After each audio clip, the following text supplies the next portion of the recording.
Good morning, good afternoon, good evening, everybody. Welcome to this episode of the Note Closer Show. I'm Scott Carson, your host. Always excited to be here with you this morning. And today, I'm even more excited to have a rock star guy who's doing some amazing things in Buckeye Nation. That's why this episode is called Big Bucks in Buckeye Nation. We're honored to have our good friend Dave Payerchin on the podcast this morning. And Dave, thank you so much for joining us, man. How you doing today? I'm doing great. Thanks for having me. Hey, no problem, man. So, Dave, why don't you take a quick second here, for those that don't know how big of a badass you are, talk about your real estate business in Columbus, Ohio, and why you are just rocking and rolling along there. So Columbus, Ohio is our home turf. It is the Buckeye State, Ohio State, the Ohio State University. And our business pretty much consists of two brands. So on the acquisition side, our company is Sell House Columbus. And that can be found at sellhousecolumbus.com. That's basically our We Buy Houses company. We have a full-time acquisitions manager. His name is Walker. He happens to be in my office right now. He's kicking butt. In fact, it's going to be his first double-digit month, where by the end of the month, we'll have 10 deals closed of deals that we purchased. And we're very proud of that brand, Sell House Columbus. We have more testimonials and more positive reviews than any other We Buy Houses company in Columbus. We generate traffic and leads from the web, but we also do about 40,000 direct mail pieces every single month. And we're all over Franklin County, which is Columbus proper, and we're in surrounding counties as well. That's our buying side. And on our selling side, we service clients all over the nation, all over the world with our turnkey business. We're a true turnkey provider where we provide homes that are fully renovated, fully fixed up. We use all licensed general contractors. We rent these properties out. We use solid materials, new mechanicals, new roofs, new furnaces, HVAC, new plumbing, electric, do a very good job on the rehab, rent these properties out. We sell them to investors who are looking for a passive income. And then we retain the management under our roof as well. So we're a licensed property management company. We have the sponsorship from a brokerage. I'm a licensed agent here in Ohio. So we're buying them from off market. We're creating our own inventory. We're renovating them on the rehab front. There's over 30 people that work on the construction side of our business. And then we are selling these properties to investors wanting a passive cash flow in the form of a turnkey property. That's awesome. Very awesome. So one of the things that we're working through, Dave, right now, with us being on the note side of things, is that we're doing a series on, I think, our favorite cities. The ones that, well, not just our favorite cities, because I would be in San Francisco and San Diego, but we don't see any inventory at the neck. No. Our favorite cities that I'm a big believer in turn in really good returns, have a lot of upside to them with rent rates, market values increasing, and really good ROIs and really good stability in the market. Yes. So if you had a bread and butter house, yes, kind of a deal that you buy in Columbus, and I don't want to give away any of your secrets. Let's not talk about everything's that. on the table. Yeah, everything's on the table. I encourage competition. There you go. Well, when you're the best, nobody can beat the best. You know, there's plenty of inventory to go around, but what's your kind of, if you had a bread and butter house, what does that kind of look like for you? If you see something that falls right into your sweet spot. Excellent. And when it comes to being the best, by the way, we're trying to get better, man. We have a lot of inefficiencies in our business. I'd love to dive into our business and get down to the brass tacks. We can all thrive and grow together. Iron sharpens iron. And that's why I enjoy your podcast. You have a great following, by the way. The last time I was on your podcast, I had several heavy hitters reaching out. We exchanged a ton of value. So I welcome all your listeners. By all means, reach out. And it's one network. We're all growing together. But when it comes to the bread and butter, first thing, you talked about the market a little bit. You said we're not in markets like San Diego and San Francisco. We're in markets like Columbus, Ohio. And that really is a safe haven for us because we deal with affordable housing. If there was another fallout in the marketplace, another, God forbid, 9/11, something crazy happens, when you're dealing with affordable housing, it tends to be safer because the rents keep up with the values. So our bread and butter, Scott, is going to be an ARV, after repair value, of 75 to basically 130. And the rents are typically going to be about 1% or 1.25%. That really keeps us where we need to be. For instance, if we're accumulating this inventory, let's pretend that nobody's buying our properties anymore, which I don't foresee happen. A lot of cash buyers buy our stuff. We're not reliant on financing. But if something crazy in the marketplace happened, we can still profitably rent these properties out. We're not dealing with $400,000 and $500,000 homes. That's where the risk lies. Because if things happen in the market, that interest that you're going to pay, that debt service on a high basis, like a $400,000 or $500,000 home, is going to bury the investor. We deal with affordable housing, and that's what makes Columbus so lucrative and attractive. That makes a good point. We've heard that 1.5 to 1.5. I mean, that 1% to 1.5% of market value compared to the rent rates is great out there as well. And your median price point is several. I mean, that's right on the point with what we see a lot of our assets being at that we're buying distressed debt at that numbers or below. Now you share. I mean, you're buying all over. You said your area there. There's some rougher parts of Columbus that you tend to stay away from. You want to talk a little about that for those that are joining us or interested? Sure. Yeah, we thrive in the A class, the B class, and the C plus. We don't go below that. We will never provide a turnkey property. And by the way, our turnkey site is ColumbusTurnkeyHouses.com, if I can shamelessly plug that. But we stay away from the D class because remember, Scott, when we provide this property, two things need to happen. Number one, we need to renovate this property. We're not trying to be in neighborhoods that we're going to be broken into. It's going to cost us money on our end. It's going to cost our investors money and hurt the company. Number two, after we sell this property to an investor, we have to manage the property.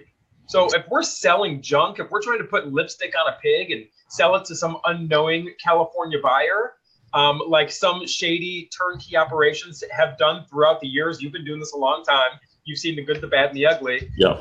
We retain the management, and that's just another safeguard for the investor. So we stay away from certain parts of Columbus where, we're not in areas where there's broken down cars, there's gangbangers hanging out on the front porch. If we can't go and we have a full-time field manager and we're out collecting rent and we're managing properties, if we don't feel safe, we're definitely not buying there, even for our own portfolio. So we thrive in the B class, and sometimes the A minus, and sometimes the C plus. Sure. Is there a minimum? I know that last time you shared with me a number. I don't know if it's the same thing. About if an area has a rent rate of a specific number or less, you stay out of it. Is that number still around $500 a month? Well, these days, the only way you're going to find a $500 a month rent in Columbus, and actually it's been over a year since you and I hopped on a call together. The market's hot everywhere across the whole U.S., as you know, including Columbus. But the only way you're even going to see a $500 a month rent is going to be like maybe half of a duplex would be rented for $500 a month. We don't even like to deal truly with duplexes or multifamily in our turnkey business. I know it looks the best on paper. The numbers always look very enticing, but they're the hardest properties to manage. And you got to put yourself in that scenario. It's the lowest bottom of the barrel rent, and you're living on top of each other. Trouble. It's just a tough property to manage. So really, our average rents, the minimum that we're seeing in rent is $750. Okay. That's not as low as it gets in the neighborhoods that we're in. And the rents go up to really about $1,250. We just, provided a turnkey property. We're closing tomorrow. The property is rented for $1,250, and that's really where it kind of taps out in our marketplace. That's a good point though, because it's important because in the year and a half, we know the market has gotten hot there in Columbus. Speaking of that, what are some of those driving factors that are driving? Is it industry, job growth? What's kind of driving? Obviously, the university, the Ohio State University is the largest employer there, but what else are you seeing there in Columbus? So what a lot of people don't know is the population of Columbus, the entire MSAs, we're up around over 2 million people here. This is not a podunk cow town. Sometimes some of your listeners may be in California or on the East Coast and they think Ohio. And one thing that people think about Ohio, if you're in Ohio, Scott, you're in one of the 4 C's. Okay, you're in Cleveland, you're in Columbus, you're in Cincinnati, or you're in cornfields. Okay. That's a good one. I like that. The 4 C's of Ohio. But what's driving Columbus, it is the fastest growing city, the major MSA in the Midwest. So that includes Kansas City, that includes Indianapolis, that includes the other Ohio cities. And we have Fortune 500 companies here. Nationwide is on your side. Nationwide is here. Chase is here. Honda's here. Limited Brands is here. These are major companies. The university, as you mentioned, over 60,000 people, 63,000 people last year moved to Columbus just for Ohio State. They just built a brand new cancer research facility. Medical is very big here. It's just driving. It's thriving. The population has never gone down in value once. It's never gone down in value, the population has never decreased one time in the history of Columbus, Ohio. And it's not like a city like Toledo or Akron or Dayton. I have nothing against those cities. My brother went to the University of Dayton. It's a great place. However, it's just not thriving. And Columbus is the center. It's the capital city. We have major, professional sports teams here. It's a great place to live. There is a lot of people 35 years of age and under. So people are staying here. People are working here. A young population, which is great. And they make great tenants. We rent to grad students all the time. Hey, we don't care where they get their money from. Student loans or mom and dad are paying their rent for them. But, they make great investment properties, and we're all able to do very well here. That's phenomenal. That's some really great information there, Dave. I would agree with you that you have a lot of people that, especially with what we do, we see a lot of assets in Ohio coming on the distressed note side, and I've bought all over Ohio. I have a tendency, I'm avoiding Cleveland just because of some of the weird things going on there. Is Columbus, with you rehabbing properties, are there any weird laws, any weird restrictions you've got to do to a property to bring it up to code or bring it up to the 21st century, I guess I would say, Dave? Anything? I'm going to take a moment and thank God that we do not have the same restrictions that they have in places like Cleveland. I think what you're referring to is the point of sale where the city actually needs to come out and inspect before sales happen. Anytime you're entering the bureaucracy, as we all know, you're entering essentially government into our businesses and things like that. It only makes more red tape and makes things more difficult. I don't see the benefit. I don't see that Cleveland is doing any better for having those rules and restrictions. I think it's nonsense, if you ask me. It affects all of our businesses, and I'm very grateful that we don't have any restrictions like that. Yeah, that's a beautiful thing. Now, how long have you been? I had a text message from somebody, because you're a young guy, young as they like to say. It's just that you take care of yourself. How long you been living in Columbus? How long you been flipping properties there? Okay, so I'm actually from. I just got done, bad mouthing Cleveland. So let me backtrack a little bit and let everybody know I'm allowed to do that because I'm actually born and raised in Cleveland, in LeBron James country. And I was born and raised there, went to school there, and then right after high school, I just wanted to spread my wings, and I actually moved out to Arizona. So I lived in Arizona for 9 years. It's where I started real estate investing. I started by driving neighborhoods, finding boarded up junkers, tracking down the owners. I think a lot of people can probably relate to that story. It's a great way to start if you're bootstrapped. If you're just starting out and listening to this, a great way to do it. Pardon me, if you don't have a lot of money for marketing, get out there, pound the pavement, shake the money tree, find some vacant properties. That's what I used to do. And basically from there, I lived in Arizona for a while, and I got affected by the big bubble. I was 22, 23 years old. I started buying properties. I was walking into Washington Mutual and these other lenders that don't even exist anymore, signing the dotted line, walking out with lines of credit for 30, 40,000. And you already know, when you're giving all that debt to a 23 or a 24-year-old, it's like handing them a hand grenade and pulling the pin. So I went belly up at a very young age, and I'm proud of this now because you learn from our mistakes. It's not how many times you get knocked down, it's how many times you get back up, right? Mm-hmm. So I went through that with Arizona in 2008 and suffered in real estate and decided to move to California. I lived in San Diego for 2.5 years. That's where I met my current business partner, RJ, who you know as well. Yep. And we met at a real estate seminar, and I wanted to come back to Ohio because this is where my family's at. They're in Cleveland. RJ was in Columbus. And instead of speculative investing, Scott, instead of buying things and hoping they continue to go up in value, like a lot of people did in 06, 07, 08, I wanted to cash flow properties. I wanted to be back in Ohio, so Columbus felt like a perfect marriage. And we began in 2012, RJ and I, buying up cash flow properties. So in addition to providing turnkey properties we also own and manage our own portfolio of homes. So we're buy and hold guys. We're landlords first, salespeople second.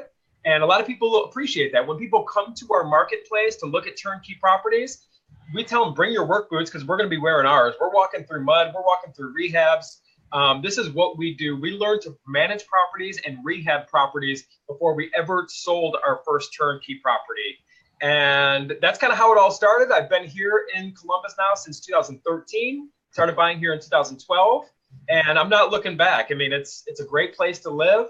We're thriving here, and I encourage all of your listeners and investors to look at two things. I know you're in the note business. If your guys are out there buying notes, we'll wholesale us properties. We'll buy them cash all day long. We're the biggest buyer in Columbus, Ohio. We'll take them all off their hands. We don't care how much they're making. If it's a deal for us, let's do it. We can do business that way. And then also, if they're looking for streams of income, buy assets in Columbus, Ohio. We're going to sell you a good product. Yeah, you took the words right out of my mouth there, Dave. It's a beautiful thing. And I'm a big believer in that. If you get knocked down 9 times, it's getting up on that 10th time. Because I think if you were in real estate during, that crash 10 years ago, and you're still around, it made your skin a little bit thicker, and you learned that, hey, I can go through a lot of things that maybe others people would have given up on. And so kudos to you for sticking to it, to knocking things out. I got no choice. I got nothing to fall back on, man. It's either real estate or bust. So. Exactly.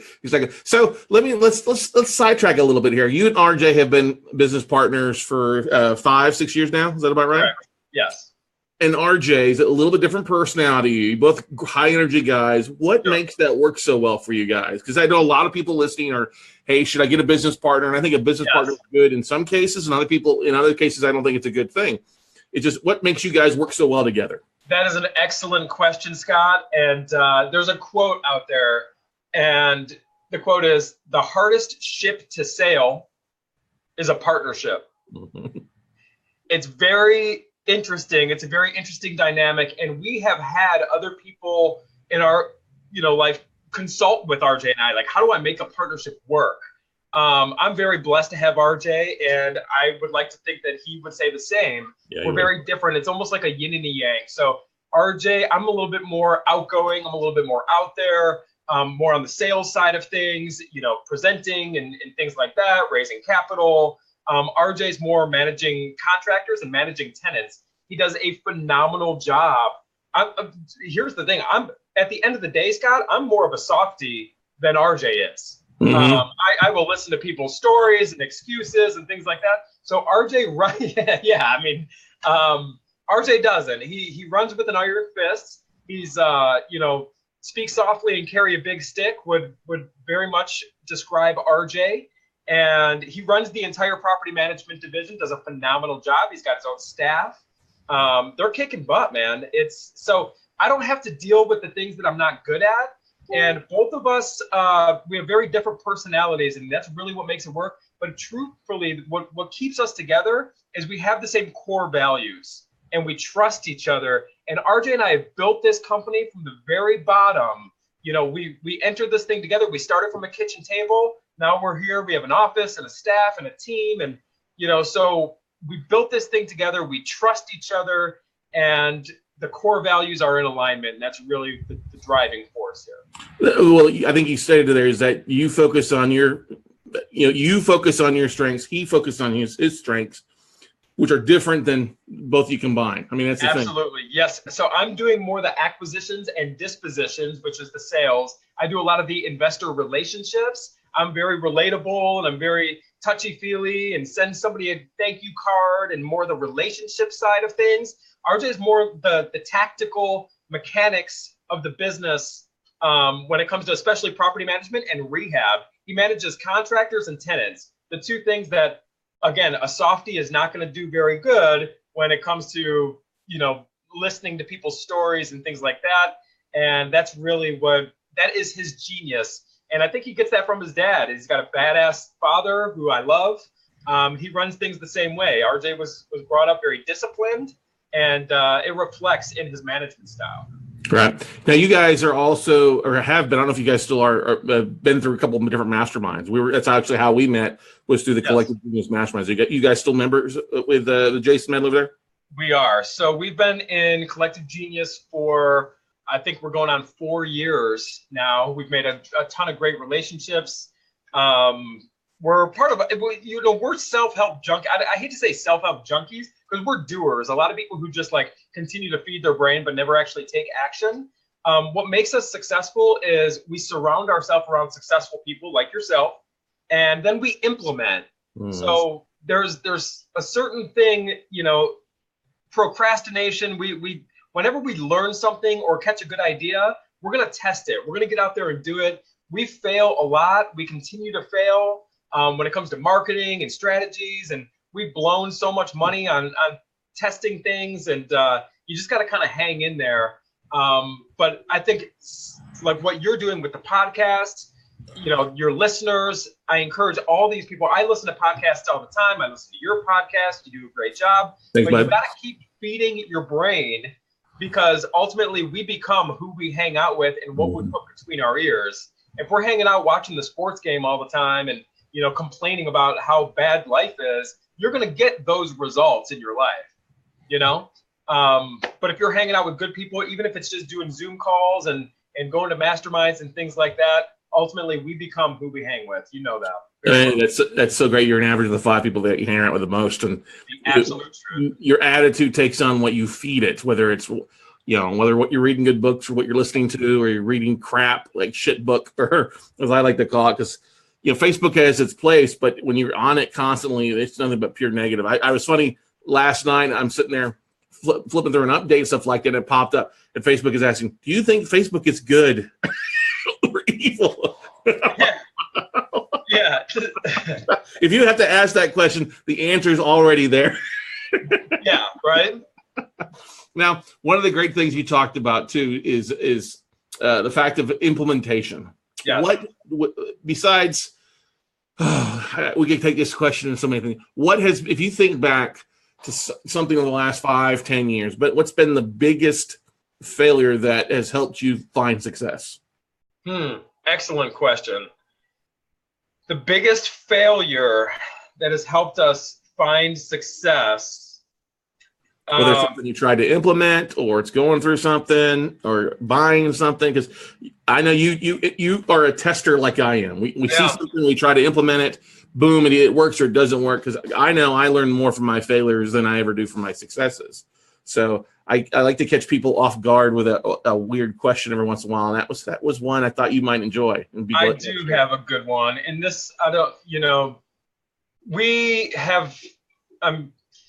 The biggest failure, to answer your question, the biggest failure has been with people and with bad hires and hiring too quickly, and just finding somebody who comes to an interview for any position and just jumping on it and saying, yes, let's bring this person, investing in training this person, even though they weren't the right fit and you kind of knew in your heart they weren't the right fit. So we have failed tremendously when it comes to team members, putting the wrong people on the bus with us, and we've learned to hire very slow now. We interview a lot of people. It's tough to get in the doors though anymore, because we don't want to invest in somebody if it's not going to be a long-term fit. And we've failed tremendously with just how we deal with people, lack of processes, lack of a game plan, if you will, and just somebody not having core values or similar core values. So it's very important to kind of identify your core values and then find people and hire people that are similar, because you can always train when it comes to skills, but you can't train attitude. And the biggest failure is basically just jumping the gun, saying, oh, we got to fill this person, just hire them. And then it doesn't work out, and then you're back to square one and you wasted all that time. So I highly encourage anyone who is looking to bring on maybe an administrative person or somebody to help. Number one, you need a team if you're going to scale your business, and get the admin, get the $10 an hour stuff out of your life, because you got to focus on bigger things if you're going to be successful in this business. But make sure you hire slow and hire somebody who's going to be around for the long haul. And it's going to come down to what are their core values and are they in alignment with you? That's a huge, huge thing. I'm Massive. glad you shared that, Dave, because that's a lot of people are, we see people hire somebody fast and it doesn't work out. And they're like, oh, that's a waste of time. I'm doing it all myself. I'm like, Yes. you got to spend some time training people and using personality tests like the DISC test or other things like that to help identify people that fit those specific things. And you don't always want to hire a mirror of yourself because they're going to have the same deficiencies that you would most of the time. Can we agree to that? Absolutely. That's what makes RJ and I successful. We are not a direct mirror. We're very different individuals, but our core values are the same. And that starts at the very top and it bleeds through our organization, So, yeah, the biggest failures have come from people, not so much process. Sure. And the more you document your processes, it does away with a lot of the mistakes that people make. If you're able to document systems and here's exactly what we do with this and put checklists in place and things like that. Right, Dave? Absolutely, absolutely key, Scott. And I encourage your listeners as they're growing their company to not only document their process, but also document how long it takes them for any given task. Okay? Because if you're just bouncing around, I am Mr. Shiny Object Syndrome. I will go here, there, and everywhere. I need to focus. And when it comes to a task, say, this is what I'm going to do right now. I'm going to do this task. And then look at what am I actually doing? And then how long is it actually taking me? And then when it comes to emails, a little tidbit that I do, what you'll notice is we only have about 50 to 100 emails that we will do for the rest of our lives. Save those emails, copy and paste them, or keep them as canned responses in Gmail. And you can literally just copy and paste your way through email sessions. But pay attention to that stuff. And that's documenting our processes is so key. It's not sexy. It's not, exciting. But that is what's going to set us all free. And it's going to allow you to train people. You got to provide good training when you do bring somebody on the bus. Yeah, but that extra hour after a process of taking the time just to jot it down, to type it out. Hey, here's what we do then. What did you do next? What did you do next?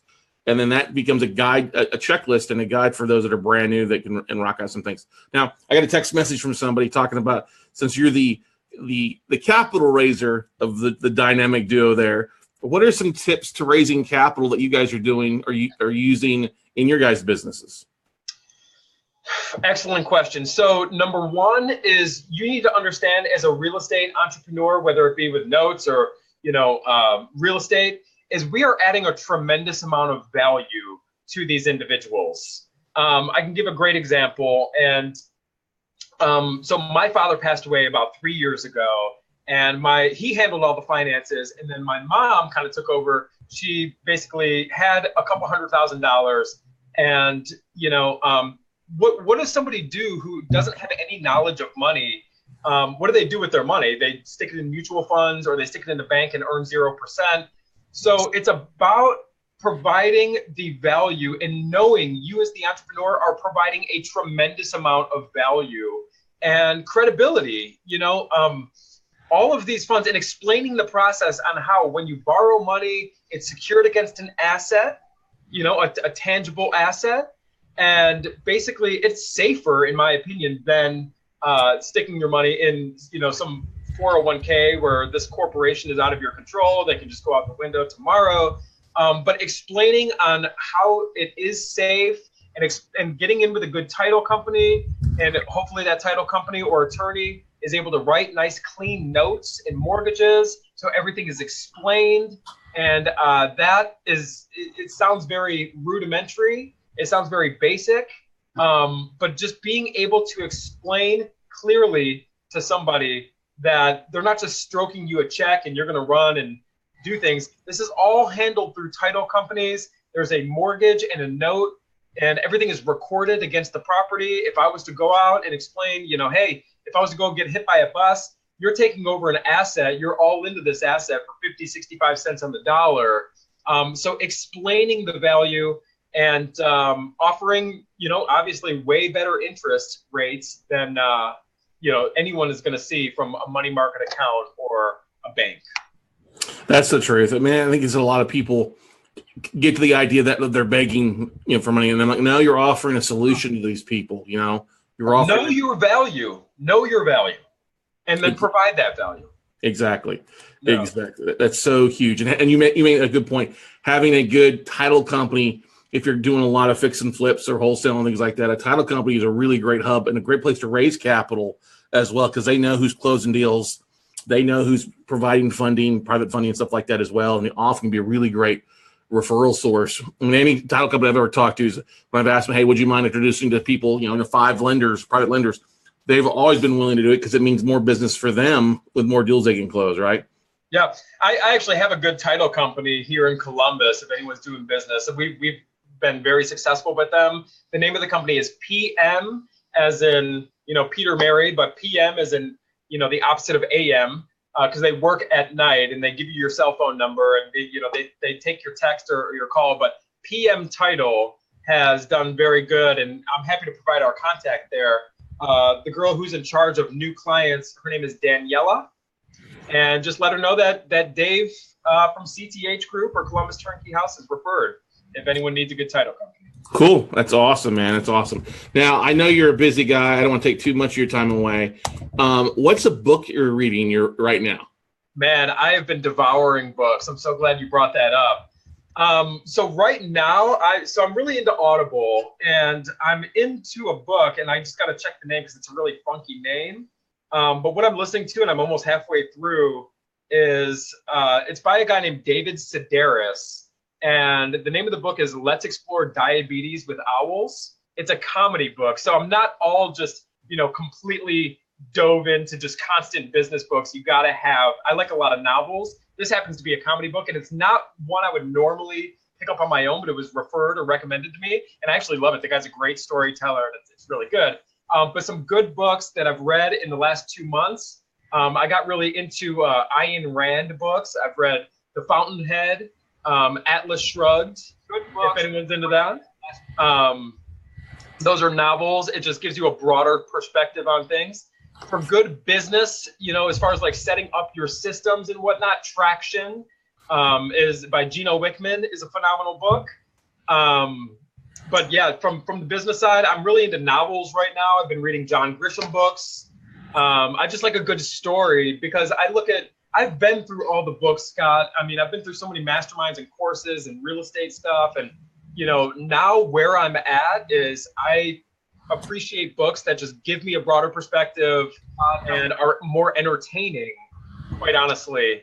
But yeah, Ayn Rand books, for anyone who's ready to get into some pretty amazing, intense stories, check out The Fountainhead. I think it's my favorite book of all time. Cool. Now, what's the song? What's the song in your iPod that you listen to that just gets you rock and rolling? What's your favorite song you see that just gets your blood pumping in the morning? I listen. So today in the office, we were listening to Bon Jovi on Pandora. Yeah. He's getting ready to get inducted into the Rock and Roll Hall of Fame. I'm a big Howard Stern fan, quite honestly. I listen to Howard Stern all the time. He's changed a lot over the years. He's been around quite a bit. He used to be kind of like crazy and strippers and this and that. Now it's all A-list celebrities and A-list music people. He's going to be inducting Bon Jovi into the Rock Hall. So I listen to a lot of Stern. But yeah, just kind of like that 80s and classic rock, Van Halen. Yeah. I'm a little old school when it comes to the music. That's okay. That's why we get along, brother. We like to rock it out with a true rock. And one final question before I let you go here. If you were a superhero, who would you be? What superhero do you identify with? You're a big fan of? Superman. Straight up. No one's messing with Superman. Even when I just saw the most recent movie, what is it, The Avengers? Yeah. Is that the one? The Avengers? Is Superman in there? So no, anyway, you're messing up DC Comics with Marvel there. It's a little what's bit the different. one where Justice League? League, yes. Okay. So I just saw it. So I'm watching the Justice League, and there's all these other characters, and then you got Superman. And I'm sitting there thinking, I'm like, you don't even need the other guys. Superman literally can do it all. There's nothing, I don't see anyone stopping that guy. So I think he is the man for sure.